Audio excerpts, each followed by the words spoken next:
that. Sorry, it's just I'm setting this up. So the two-period model.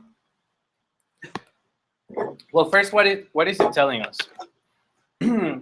Because we know that the decisions that we make today will affect the availability of resources in the future,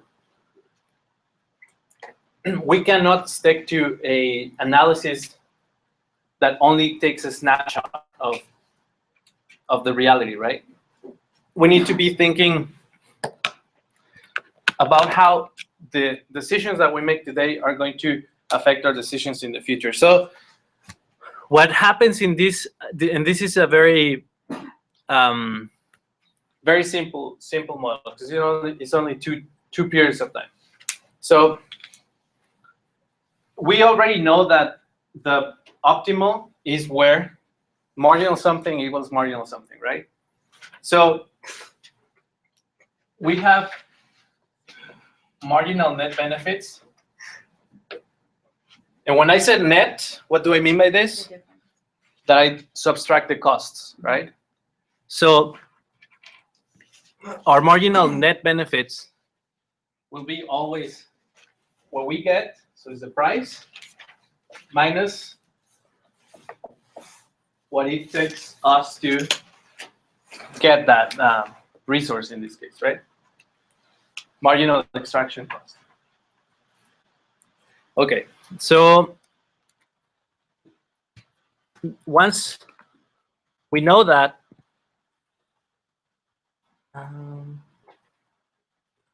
okay, once we know that, we know that each period we're gonna be doing this computation, the price that we're getting minus whatever it takes us to extract from the resource source.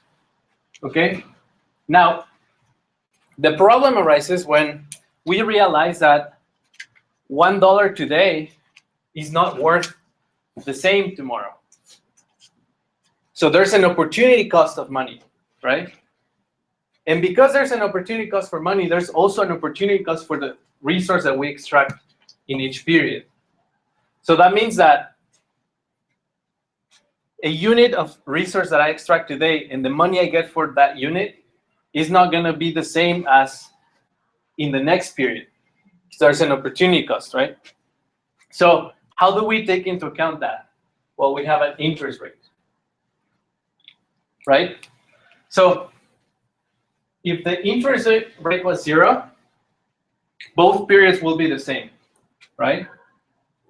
Now, as I said in the beginning, the way we find optimals and efficient points in economics is when we find the equimarginal principle, right? So in this case, if we have marginal net benefits for 2 periods, what do we need to do? We need to set them equal to find the most efficient point in both periods, right? But we already know that for these two to be equal, we need to take into account the opportunity cost of money, right? And this is always going to be greater than 0. So in period 1, we're going to have what we get minus what it takes us to extract.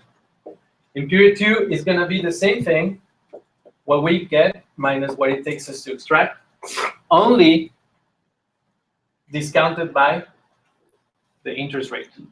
Okay? How does this look graphically? Well, if we draw them separately, we have here period 1 and Q1.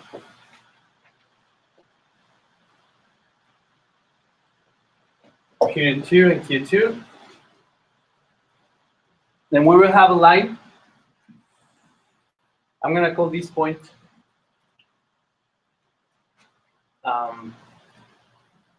P1 star. and then we will have another line, and the slope of these two lines are going to be different, right? And this point is always going to be, I'm going to call it P2 star. P2 star is going to be always less than P1 star, right? Now we have them in different graphs, and that doesn't help a lot because we don't really know what's going on. If we increase 1 unit in Q in the first period, how does that affect period 2? So what we do is we put them in mirror images.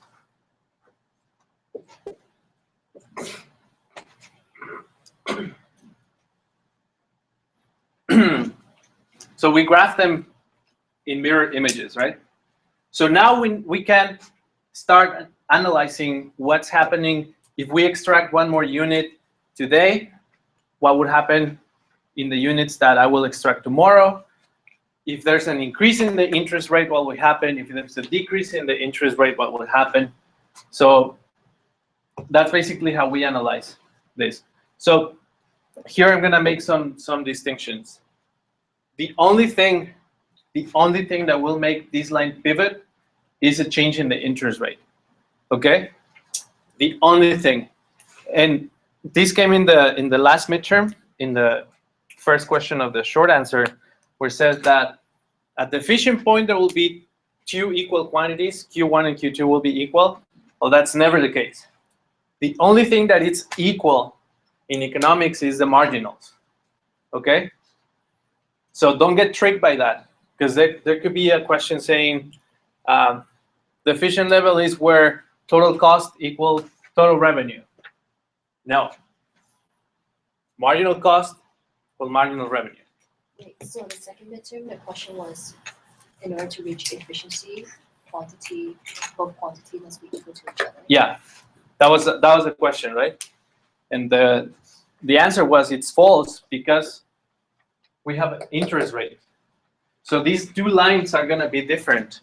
So this will never be exactly in the middle. So the quantities will never be the same, right? How does this relate to Hotelling's rule? Let me just.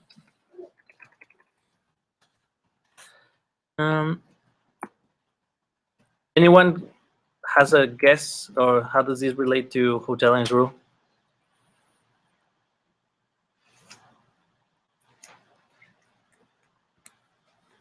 Nope. That in the future there would be less. Not always.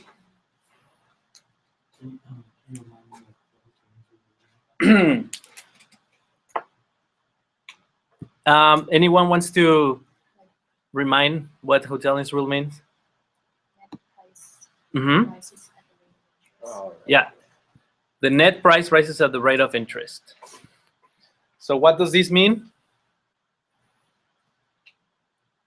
That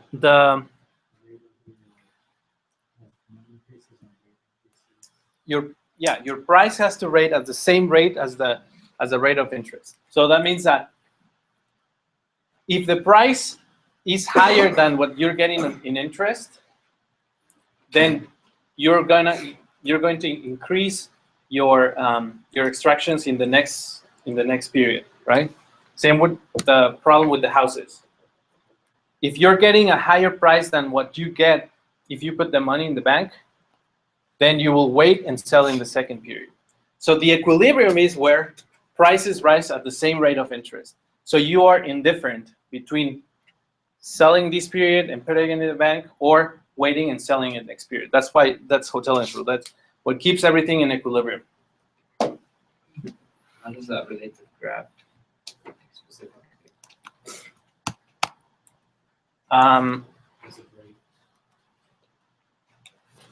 To this graph? Well, the only thing that relates this to Hotelling's rule is the fact that the marginal net benefits are equal, so we're setting them equal. And if we were to calculate the rate at which these prices are raising, it will be equal to R. Or said in other terms, if we solve for R, we will get the rate at which the prices are increasing. Okay? So, there you go. Any other questions with the two-period model? Yeah. So it shifts with the change in population, right? Changes in population, change in the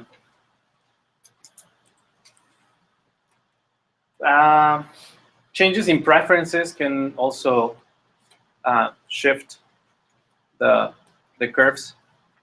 So here, when you said net prices rises at the rate of interest, that means that the net price is like the future value that increased from the rate of interest. That means that this, which is the net price, the marginal net benefit is the net price, will increase at this rate, right? If you solve for NB2, you're going to see that the only difference is that you're going to multiply these, right? Mm-hmm. So what keeps this in equilibrium is Hoteling's rule. Is the fact that the prices are raising at the rate of interest. Because if we have that this number is higher than this number, what's going to happen with the quantity in 1? Yeah, we're going to increase the quantity in 1. Yeah. And we're going to decrease the quantity in 2, right? Yeah. And the other way around, if the marginal net benefit in the first period is higher than in the second period, we're going to decrease quantity in the first period and then increase it in the quantity. So the only way to keep it in equilibrium is if these two are equal by the interest rate. Yeah? Any other questions with the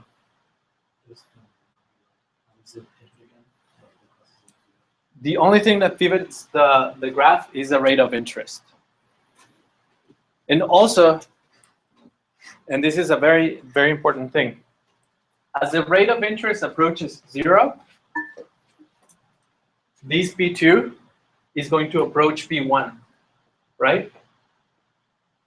But it will never pass P1. So it will get very, very, very close, asymptotically close, but it will never touch it,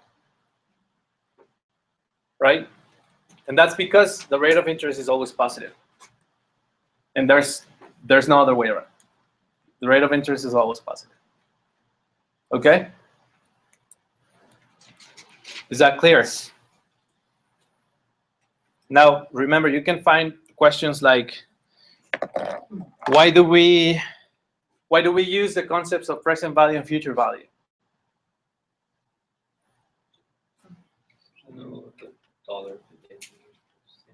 To know how much it'll be worth. To make a decision.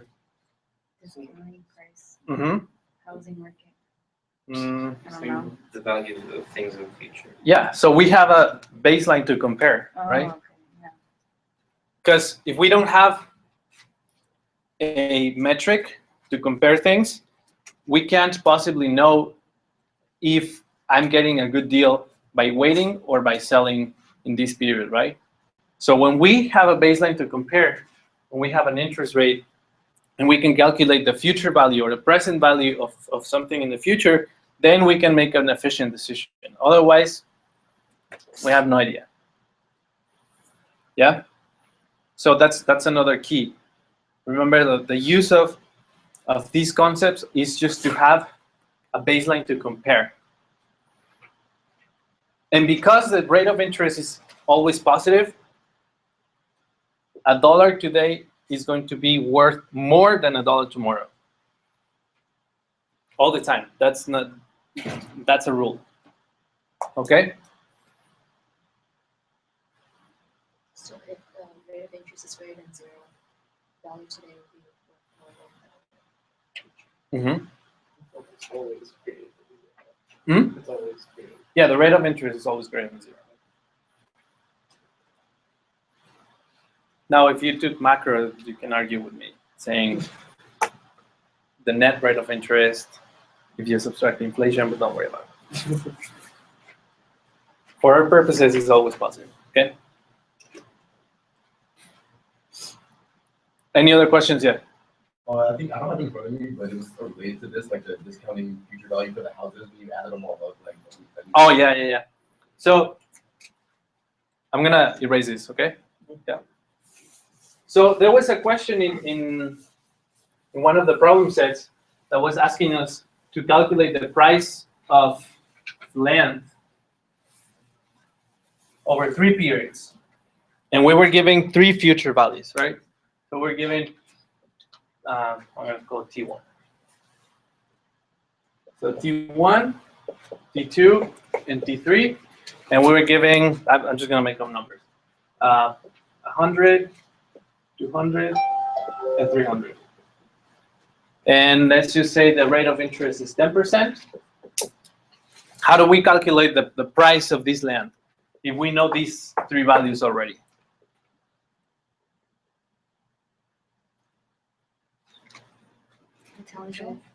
How? Future value. Future value. Yeah. So we have the future value, right? Yeah. And if we want to know the price today, we need to calculate the present value from these future values, right? So what's the formula to calculate the present value? Future value over 1 plus R. Mm-hmm.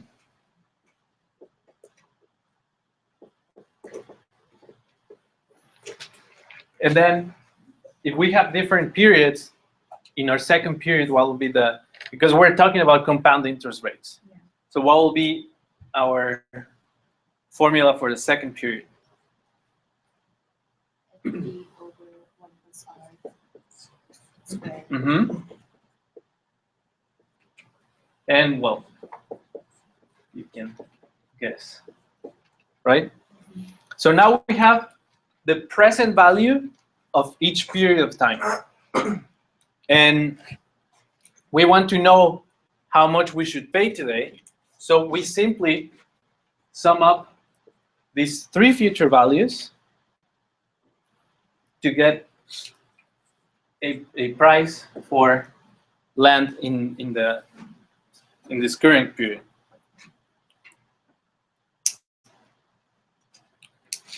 Is that Q? Yeah, it's Q.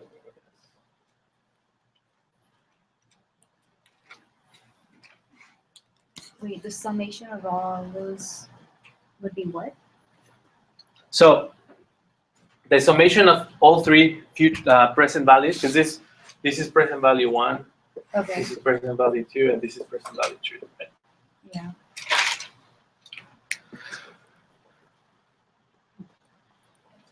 Mm-hmm. Can you explain resource rents? Resource rents in what In a Hardwick solo room? in the what? In a Hardwick solo room? The last section. Yeah. So anyone remember like the solo growth model first to start with? It has to do with that, but He says that knowing that the natural resources will decline Mhm. and we will run out one day, he says that we can invest in capital goods so that those capital goods can substitute the natural resources. Mhm. So he is basically not really agreeing with what's his name? Malthus. Malthus, because then Malthus says that as the population increases, it increases at a faster rate than the supply, so we'll Mhm. have conflicts with each other. But then Solo says that we're not gonna reach to that point because he says that we can keep on investing capital goods to substitute the natural resources, yes. and we can still maintain the same consumption. Yeah. So tied to that, the resource rents is how much capital or how much benefit from the capital that you accumulate from the resource you're getting. How much benefit is how much rent you get from the resource. Does that make sense? So every time we extract a natural resource and we invest in capital with that natural resource, so we accumulate capital with that natural resource, we're gonna get a rent from the capital good, right? Everyone's following me here? What do you mean, like Capital goods are goods that are used to produce. Consumption goods are just to consume, okay? So if we accumulate capital, so we extract natural resource and then we use that natural resource to accumulate capital, that is going to be used to produce, right? So what we use to produce, the net benefit that we get from producing, that's the resource rent. Does that make sense? So resource rents is basically the net benefit that Yeah. we're getting from using the natural resources to make the capital goods. Mm-hmm. I'm going to give you an example. If you use a barrel of a gallon of gasoline that comes from oil, if you use it to go to the beach, is that generating a value for you, like, at all? No, right? Because, I mean, in terms of production of goods or services. But if you use that same gallon of gasoline to drive someone and charge them for the drive, then you're using that as a capital good, right? So whatever profit you make from that gallon of gasoline, that will be your rent from the natural resource. Does that make sense? Well, how are you making a capital good from that? You mean like the fact that you're charging them? So The capital good, the only thing that it means is that you're using a good to produce something, right? Put it the other way. A consumption good does not produce anything. It's already produced, so you just consume. A capital good is used to produce. so in that case, it's used to produce the income. Yeah, in that case, you're producing a service, right? So the profit of the resource, Would be the net benefit from that resource. So why is it resource price minus NEC and then we don't like Q marginal user cost? so marginal user cost is related to, we talked about that, right? Marginal user cost is the loss in present value for extracting one unit today and not extracting it in the future, right? So again, marginal user cost is the loss in present value of future rents for extracting 1 unit extra today. Yeah?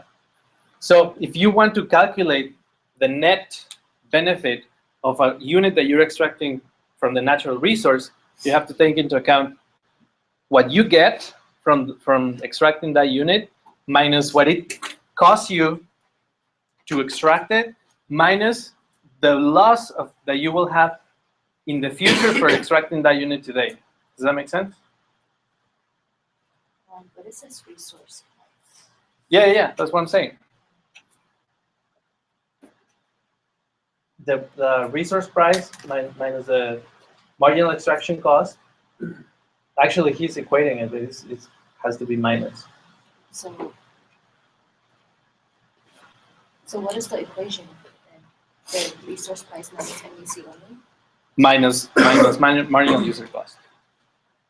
So the resource price minus NEC minus marginal user cost. Mm-hmm.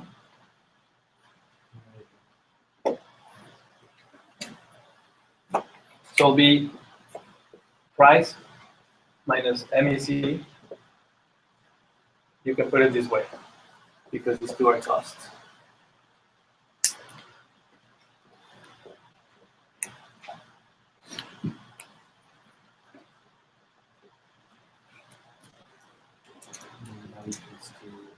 The rent. Yeah, but then, because these are marginals, if you want the total, yeah, you multiply by the quantity, because then you calculate the area, right? So this will be the marginal that rent, or marginal rent. If you multiply this by Q, then you get the total rent. So resource rents is basically net benefits from extracting the natural resources out, Mm-hmm. and make them into capital goods. Mm-hmm. So basically net benefits, what is the benefit to that society from extracting that natural resources out and then make those capital goods? Yeah, and that relates to sustainability. So the whole concept of sustainability is if we can assure that future generations are going to be better off by our capital accumulation because we're extracting natural resources,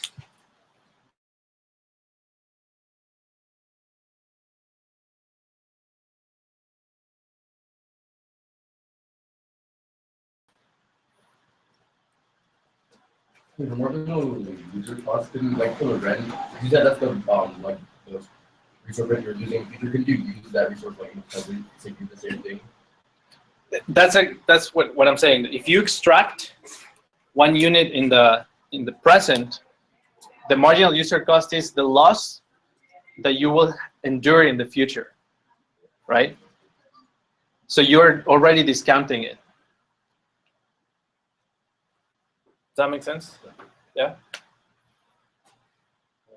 There was an equation or some sort of principle. I hope it wasn't marginal, but MEC and what the efficient emissions charge for a firm should be set at a certain level, I think.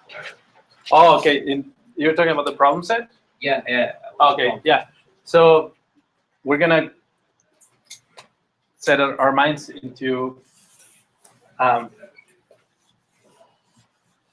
environmental quality markets. So this is it for natural resources.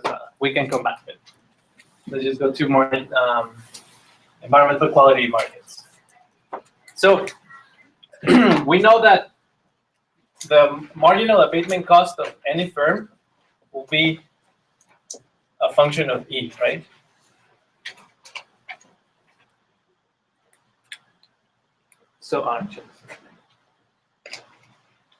So the less emissions we have, the more costly it's going to be for the firm because they're cleaning all those emissions. In the problem set, we did have this equation, and it was something like 10 plus 4, 10 minus D, if I recall correctly. And we were told that there were 20 firms in the basin. So all 20 firms were equal to each other, so all of them had the same marginal abatement cost curve. Now, we were also told that each firm was emitting 10 units of pollution. So it's 20 firms. Each one is emitting 10 units of pollution. Yep. So the first question is, what is the total level of pollution in this basin? It's 200. Okay? So the uncontrolled level of emissions is 200, or the initial level of emissions, if you will. The government wants to cut down this number to 100. How are we going to get there? Okay, so we know that all firms are equal, right? And because we know the marginal abatement cost of each one of them, we can set the price up to the level of emissions that we want them to cut down to. So if we wanted to achieve these 100 emissions, that means that each firm will have to cut their emissions by half, right? So if I want to set a charge that will achieve this objective, I simply have to calculate what will be the marginal abatement cost of them to abate up to 5. And that will be the optimal price for a charge. And the reason is very simple. This is the abatement cost for just one firm, right? But we know all of them will behave the same, so there's no point on doing it these 20 times. So we know all of them will behave like this. So there'll be like 10, 9, 8, and let's say 5 is here. Right now they are here, right? This is the only thing that they are abating. If I set the pricing here, what's going to happen? Well, they're going to abate this unit, and then because their marginal abatement cost for the 9th unit is higher than the charge, they're just going to pay the charge, right? Same for 8, 5, and all the units to the left. So the reason why in the problem set they ask you to calculate for 9, 8, all of them, it was just to check the marginal abatement cost at each level, right? But we already know that we need to cut it by half. So what we simply do is we plug in this in here, and we will have that.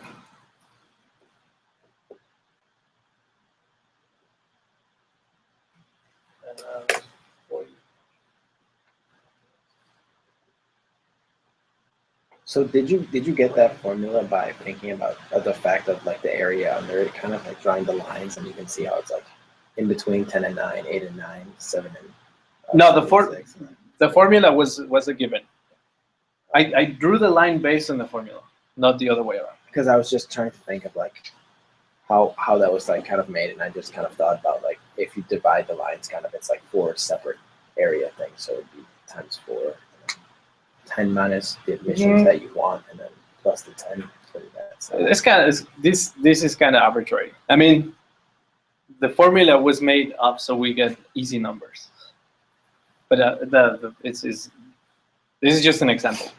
Like we don't really know the marginal abatement cost of a real. So this is just an example. In real life, how do they do it without a formula?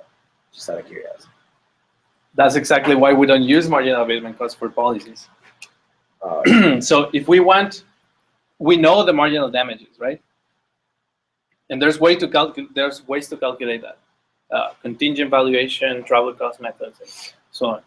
So because we already know that, we can just calculate up to what point we want to achieve, and that's where we set up the tax.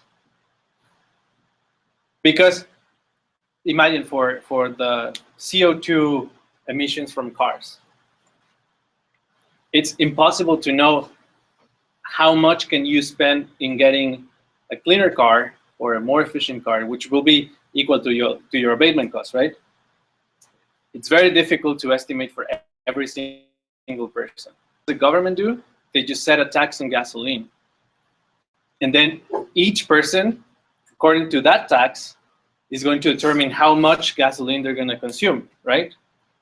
So then that complies with the equimarginal principle. So they don't need to know the costs in real life. But in this case, because we know it's easier. So we calculate the marginal abatement cost up to 5, and then we set the optimal charge at 30, and that will make us achieve our objective of reducing pollution by half.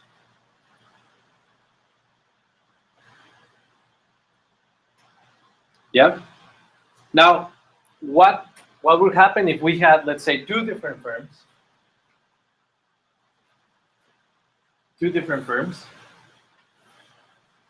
with two different marginal abatement costs? So if another firm had a marginal abatement cost of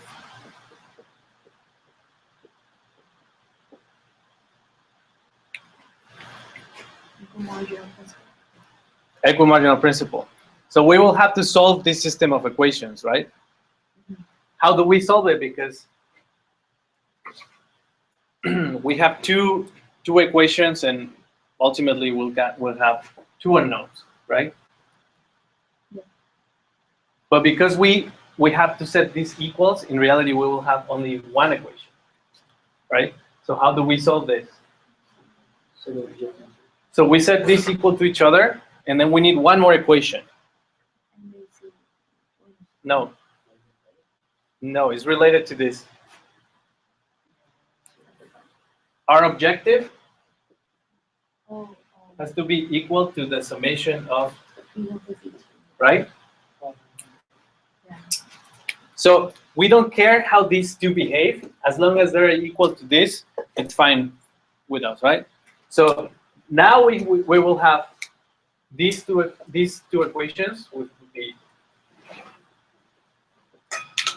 this will be equation 1 and this will be equation 2, and that's the way we can solve for two different firms with two different marginal costs. And we can do this ad infinitum. If we have 20 firms, we'll just have to solve for 20 equations. Wait, so when you set them equal to each other, you will then find E star? Or why would you write E star for E? E star is an objective that we want to achieve. Because it's always horizontal summation whenever you're adding up your MAC curves. And technically those are two different MAC curves, one equation for one, and for the other. Remember, marginal damage is vertical and then MAC is also horizontal. So as these curves are going, like one has a different level of emissions, the other is different. And to get it exactly at E star is the efficient number, you have to add the both up. Okay, now that we are here, I have a question in the YouTube talking about what will make the curves shift, the marginal abatement cost and the marginal damage curves shift. So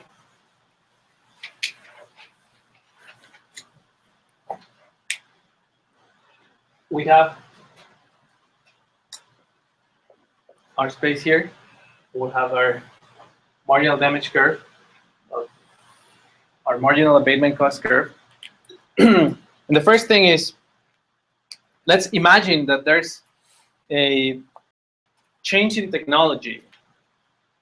What will happen to this curve, to these curves? Which curve is going to move, and how is that going to move?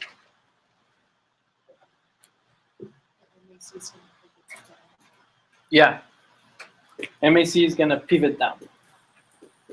Why is that not a shift? Because there's less of a cost. No. I mean, yes, because it is a cost, so it's costing you less to abate each unit. I think of it like marginal abatement cost and marginal damage. They're both talking about the slope. So you're both talking about the slope. Well, we can have shifts like parallel, but let's just stick to pivoting right now. So the reason why it pivots is because the uncontrolled level of emissions is not related to the abatement cost. That is related to other things, the level of production, whatever. But that is not related to the abatement cost, right? So this level is not going to change unless we change the level of production. Or if this is a basin, unless there's more firms entering the basin or whatnot. Yeah? So this point is not going to move. But if we are more efficient at cleaning the environment, then this is going to pivot down. Because we're changing the slope of the marginal abatement cost. Right? Yeah? Now, what would cause a move in the marginal damage curve? And how would that move be? Wait, I'm confused why my answer was wrong about why the cost would lessen then. No. I said you said because of the marginal abatement cost, but you didn't tell me why it pivot. Oh, because of the technology, right? Yeah, there's a technology change, so that means that instead of moving here because this level is not changing, what is changing is just the slope, right? Because it's the same amount of emissions Mm-hmm. essentially, but you have less of a cost cleaning them now because you have better technology. Exactly. Now, what would cause a shift in the marginal damage curve? Producing Hmm? producing more goods for the general population. So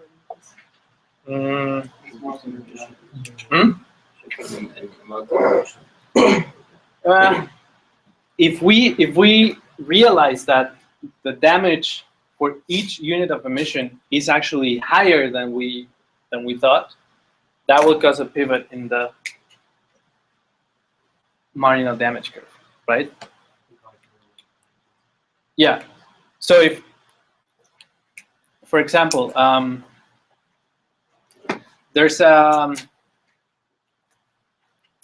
increase in asthma attacks or people with asthma in a certain basin.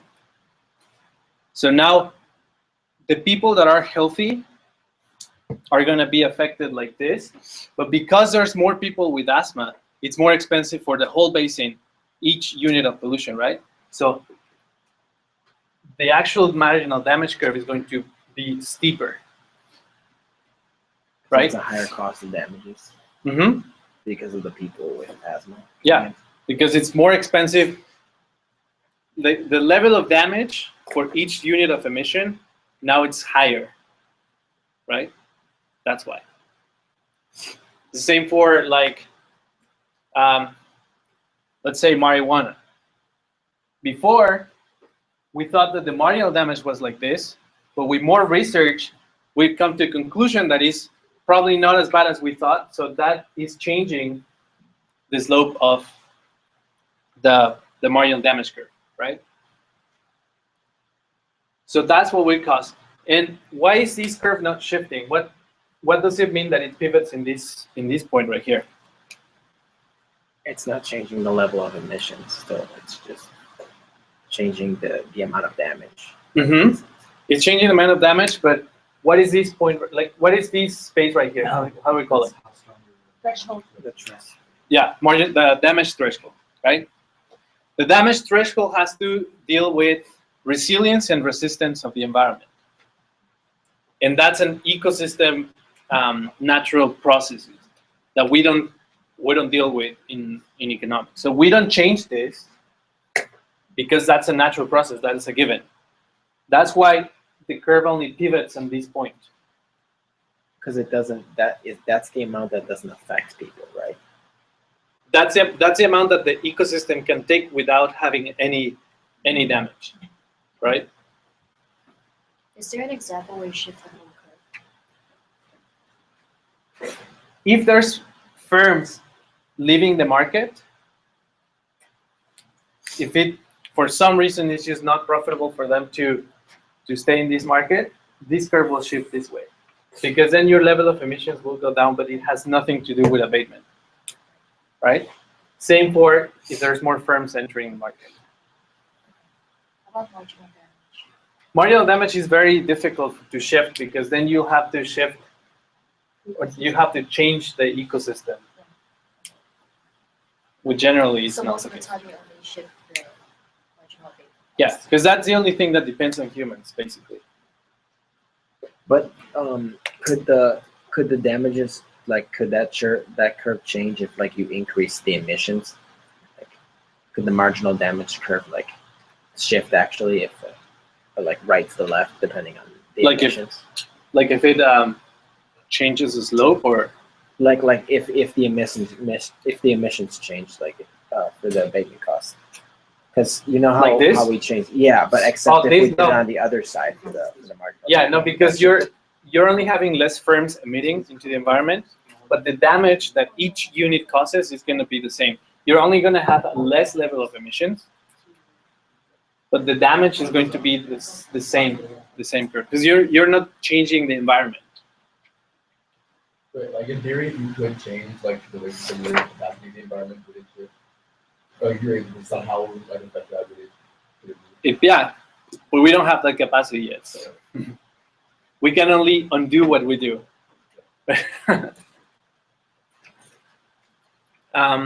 Wait, there's another question.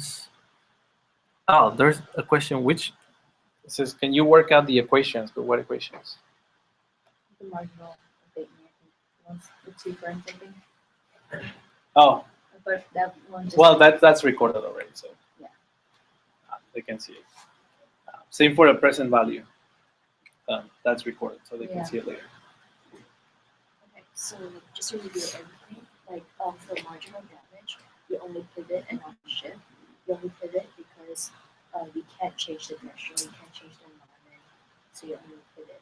And then for the marginal abatement cost, if it comes to like advancing technology, you only pivot because you're not changing the amount of emission.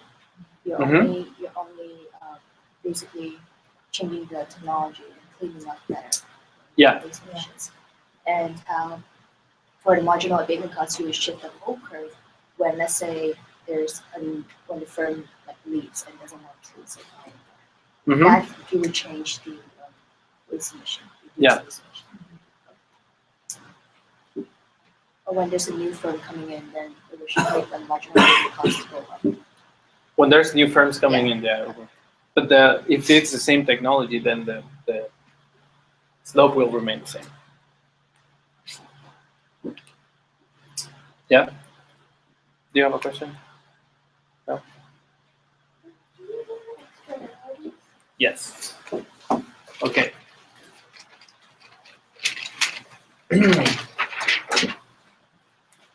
First, what is an externality? So we will have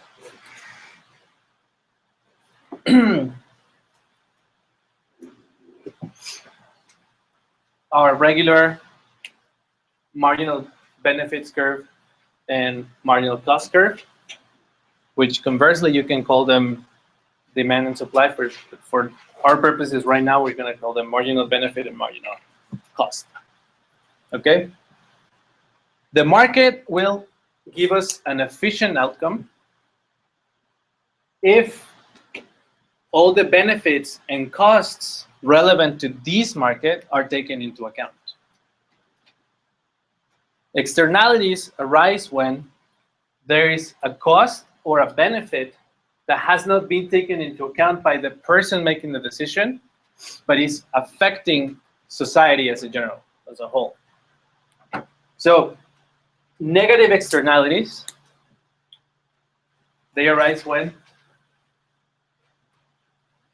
the marginal social cost is greater than the marginal private cost. So what will happen? The market will give us this output, Q hat, but in reality, the efficient output for society will be Q star. So when there's a negative externality, the output in the market will be higher than the optimal. Okay? When there's a negative externality, the output in the market will always be higher than the optimal output. Yeah? Now, a positive externality, you can imagine what is a positive externality now. It's when not all benefits are taken into account. So that means that there is an extra benefit to society that hasn't been taken into account by the individual when they made the decision of consumption or production. So in this case, for some reason it's coincide, but Q hat will be the output that will be efficient. Wait.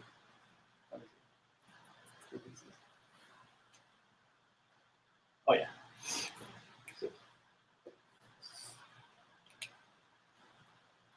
I'm gonna erase it. So Q hat will be the output that will be done by the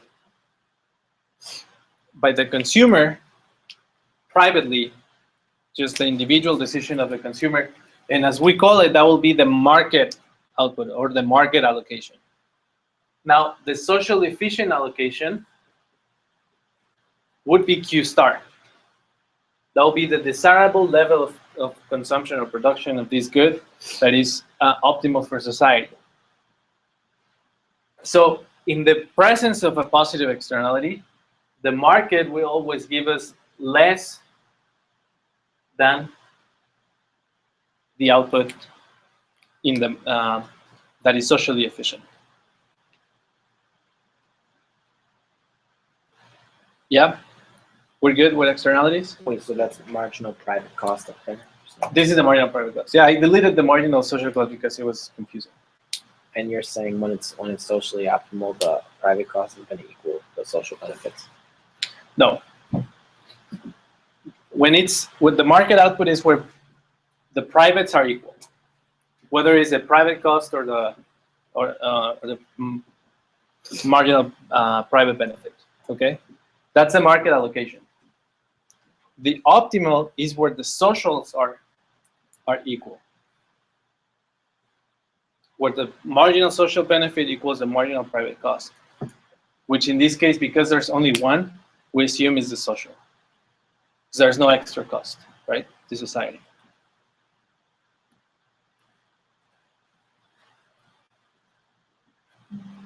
So if you're equating private with private in the present of a social cost or a social benefit, then you're getting an efficient outcome. Because the rest is private. The social is just getting the benefits. Because this individual is getting this amount of benefit, right? But in reality, society is benefiting this much for this individual's consumption or production, whatever it's doing. So the optimal quantity for society, because the benefit is larger, It's benefiting right there. it will be this one. But this individual is only optimizing up to its private benefit, right? So that's just optimal for the private. That one's optimal for the social. This will be optimal for social. And then what the one on the left is just Oh, this is when there's a negative externality. Yeah, that's what I'm Yeah. because that doesn't equal anything, right? Well, if there's a cost imposed into society that is not being taken into account by the individual when they make the decision, then there's a negative externality. So the consumption of a certain good will be more than efficient for society. So in that case, the negative externality may help the private benefit, but it may affect the social. There's no in this graph now. There's no negative externality because there's no other social cost. Oh, okay, but that would represent the negative externality. If I were to draw another social cost in here, yeah. All right. The Q star is that's the social. Social optimal. Okay. So for the leftmost Q star, should it be less than? Oh, this is just a remainder of the negative externality. Yeah, that's what. Yeah, that. Okay. Yeah.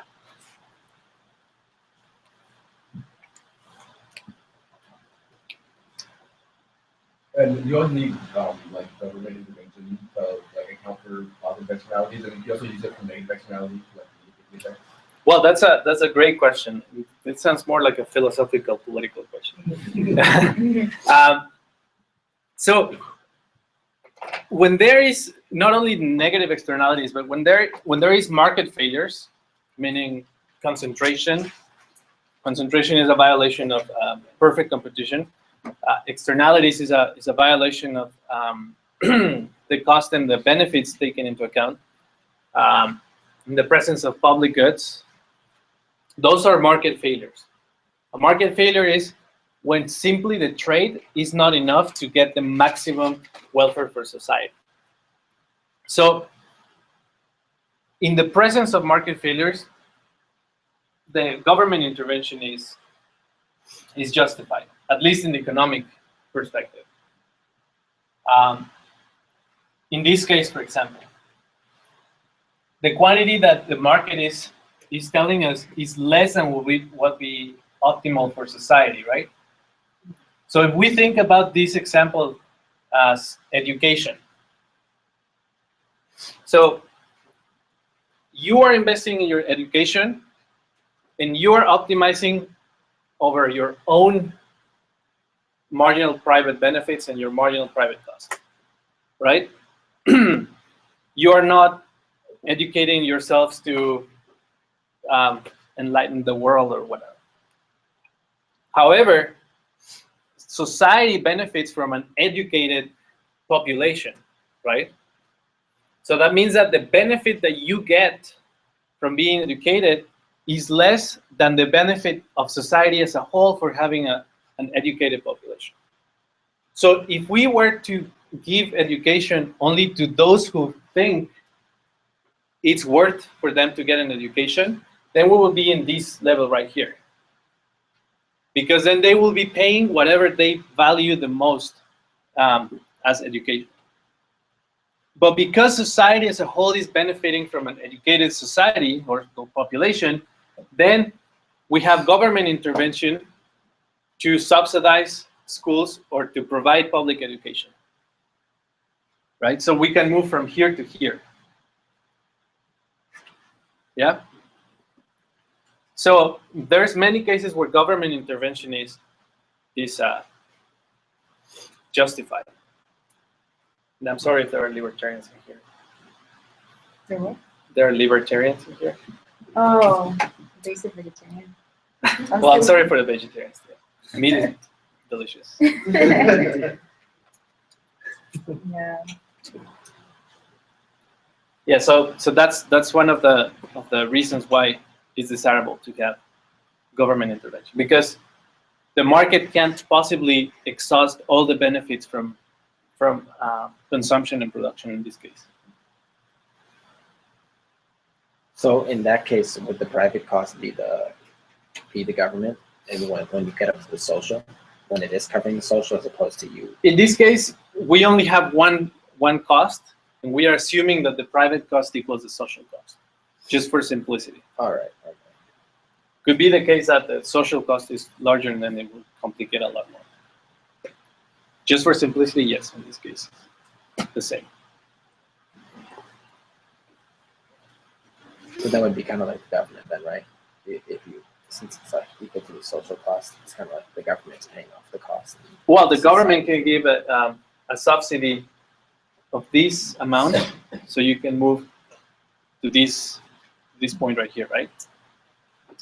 But that's a more advanced class. If we want to calculate what's the optimal tax to offset a negative externality, or the optimal subsidy to offset a positive externality, that's a more advanced. That's probably in 143A. Didn't they? I heard they were canceling that one. I don't know. Hopefully not. So for negative externalities, it's just basically how quantity that is produced in the firm has a great effect on society. So, like, No, just with negative externality, think that the costs on society are higher than the private costs.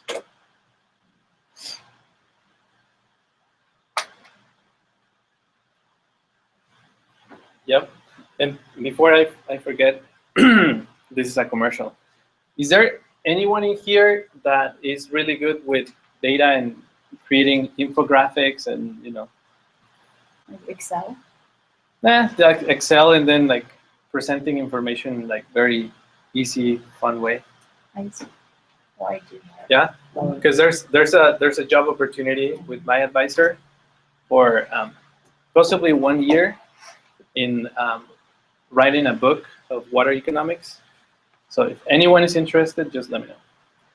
It's a paid position. What So would you do? basically just extract information from different sources and present it in very like easy graphs and figures and maps and things like that. Water economics. And it's well paid, so because he's getting money for it. So just think about that. When would it start? Next quarter. and for positive externalities, it is how the benefit of the society. Is larger than the benefit of the individual. Yeah. That's why it's positive. That's where it's a positive. Oh, okay.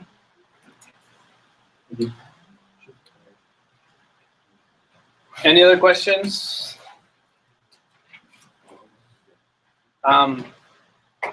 Everyone remember how to calculate consumer surplus, total costs, That's total benefits, and all that fun stuff, right? I have a question about that Yeah. job. Are we gonna do like data points, or do you plot it with like data to give you? Yeah. You ever like MATLAB? Yeah, like it's not that complicated. Not that No, it's Okay. literally just doing like Oh, okay. getting information in Excel and presenting it in graphs that are like very nice. Have you seen the test we're gonna take? No. No. Did he tell you like how many questions? No, I don't have access to the test. No. Did you even talk If I you had haven't to seen take it. a- If you had to take a guess, what should we focus on? on the last part of the class? Mostly. Okay, so here's the thing. So far I've been telling you how these variables work and the graphs how they work and everything. There's only going to be 1/3 of the test that is going to be short answers. So you'll have the opportunity to draw graphs and explain yourself and just write as much as you want.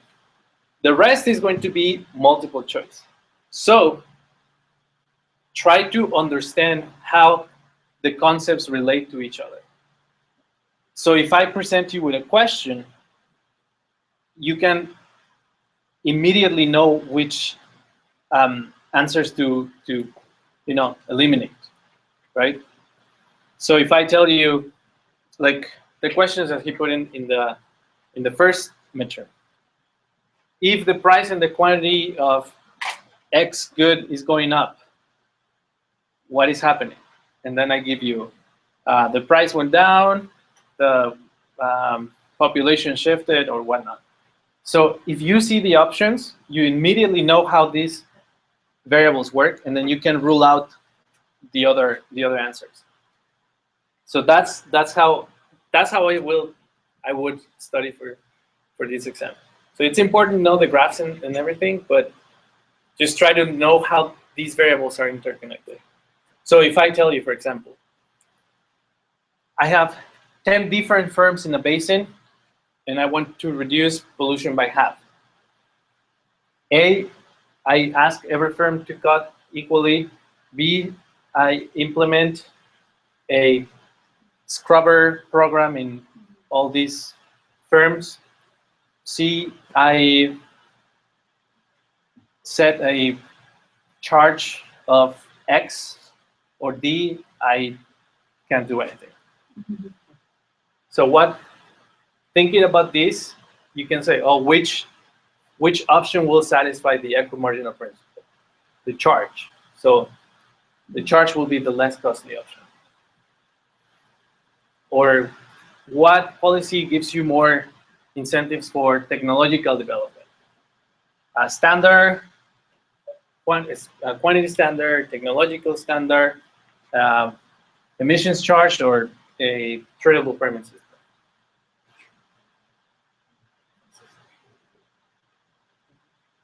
So that's how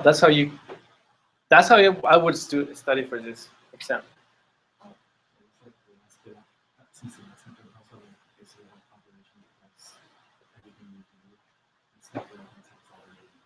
Mm-hmm. Yeah. How many questions is the final? I don't know. Is it in the review sheet?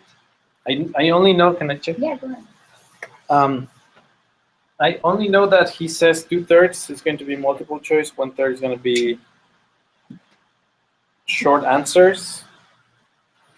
There will be very few questions needed, most very simple calculations, so you don't need a calculator. Yeah, so I don't know how many, but it says that it will take you around 2 hours, so not the 3 whole hours. So I imagine he probably will have 30 multiple choice and 4 short answers. But that's my guess. I haven't seen the exam. For technology standard, it is just basically implementing the next technology to put into scrubber. Yeah, it's imposing a technology, right? Yeah. Catalytic converters. That's a technology standard. And what's the other standard? Not the emission standard. Quantity standard or Quantity, like the amount of miles. input standard could be other. Like you can limit the amount of input that each firm can buy, right? So if you don't want to control the level of emissions, but you want to control the level of input because it's easier, you can say each coal plant can only buy 1 ton of coal a month. That's a That'll be an input standard. so that's the same thing as quantity. Yeah, it's a quantity standard, but it's can come from the input or the output. Oh, okay, yeah. That makes sense. So the pro of technology standard is that it has a lower administrative cost. Mm-hmm. But what's the concept? That it violates the equimarginal principle. Violates. Mm-hmm. Because Why does it violate? Because setting a technology standard is the same as just setting a quantity standard, Yeah. right? And it violates the equimarginal principle because you're not taking into account the marginal cost of each firm. You're just setting, this is going to be what you have to implement, period. But which one is more? Mm-hmm. But which one did you say like it's more efficient? The tradable permits because of the each firm could definitely just know. Yeah, because it requires very little monitoring. It's it has a strong incentive for innovation, Yeah. and it complies with the equimarginal principle. Yeah. Okay. Wait, what's the, can you define the equimarginal principle again? Equimarginal principle means that in the margin, everything has to be equal, right? So equimarginal principle in environmental quality markets is the marginal abatement costs across firms have to be equal. The marginal. Oh, Remember, marginal, because if you see total, the totals can't be equal, okay? Totals will be different. oh, it's just that marginal things are. Yeah, marginal things are equal. Yeah. So if you have only one firm and a marginal damage, where marginal damage equals marginal abatement cost. In the 2-period model, where marginal net benefits in period 1 equals marginal net benefits in period 2. So do you see a pattern here? Yeah.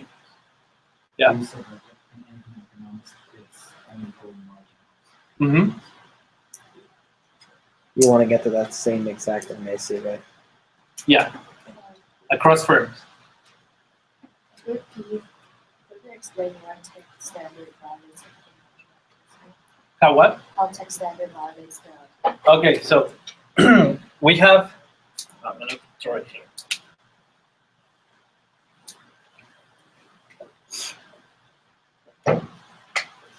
So we have different firms with different abatement costs, right? Marginal abatement costs. So if we set a technological standard, what we're telling the firms is, we know this technology cleans this much. A catalytic converter, it decreases the emissions in, I don't know how it works, but it decreases emissions up to a certain level, right? Or it eliminates emissions of SOx or whatnot. Yeah, so we know already that.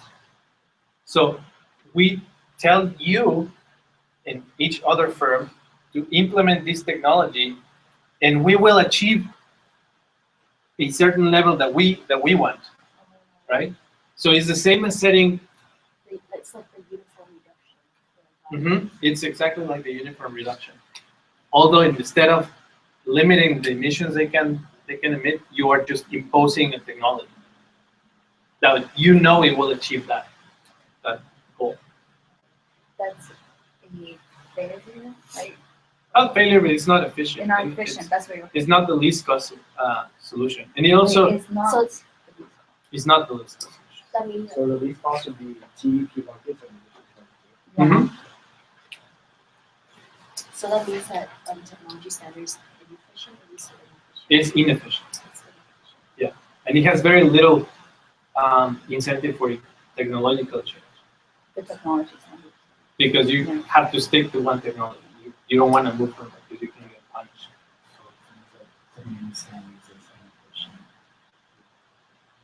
Yeah, from the economics point of view, but then there are some implementation issues, like in the charges, you need a very expensive monitoring system, right? It's very, very expensive to monitor. Tradable permit system is better in many ways, and it's efficient, and complies with the equimarginal principle, but there's other problems associated with it. For example, if there's a huge market, like if each one of us would have to have permits to emit with our cars, then it will be very hard to regulate, right? So there's pros and cons to all of them. I think that the most pros is for tradable permits. So would the input standard have the same idea, like the text standard? Yeah, because if you limit the input, then you're limiting the amount of emissions that each firm can emit, right? So it's basically the same thing. It leads to violating the criteria for these types. Yeah, and the reason why standards are inefficient, the only reason is because they violate the equimarginal principle. Like, so why E greater than E star?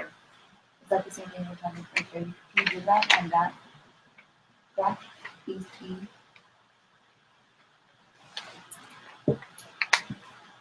So Like on that graph right there. this, Yeah, it's E. the uncontrollable of emissions, Okay, yeah. and this is 0, right? That makes sense, yeah. So we will always try to find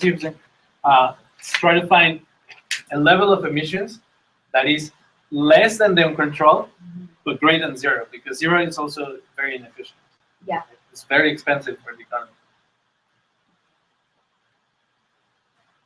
Yep.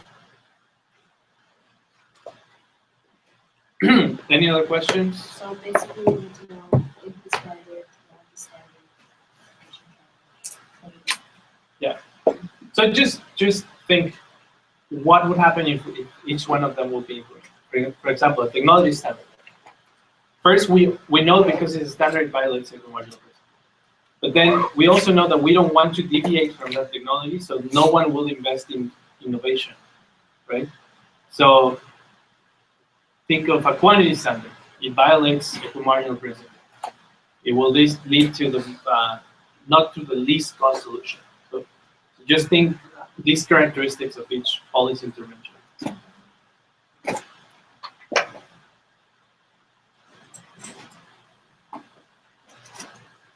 And it's also because it's in different areas, right? There's technology standards and everything. It depends on the areas and the companies and all that stuff. So Yeah, that's another reason why it can't be right. Yeah. Although if there's equal firms where the same marginal abatement cost, setting a standard and setting a tax will be exactly the same. It will lead to the least cost solution. Just in the case where all firms share the same marginal cost. And that's because setting standard, if they all share the same marginal cost, it comply with the equimarginal cost. And in that case, it wouldn't because like certain. In this ones, case, because they're different, yeah. It violates. For the input standard, does it violate the least cost ratio?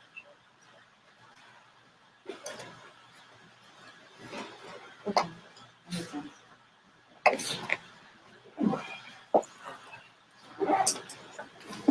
Thank you so much for everything, Edgar. Oh, no problem. Yes.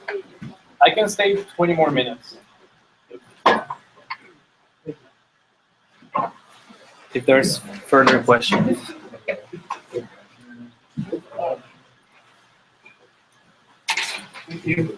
No problem.